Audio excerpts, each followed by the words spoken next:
Yan guys, kung kayo nagbabalak magbenta ng sakyan dito sa UK, yan ang procedure nila.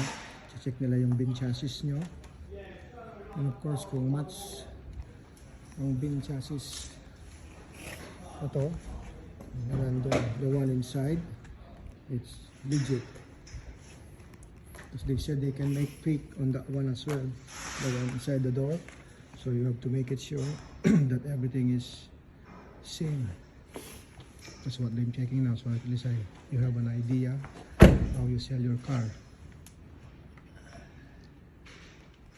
That's the way they do it. So they're doing a thorough check. I'm gonna miss my car. Of course, there's no forever, but thank you so much, Audio, for looking after us. Safe journey for peace. Yeah, you with us.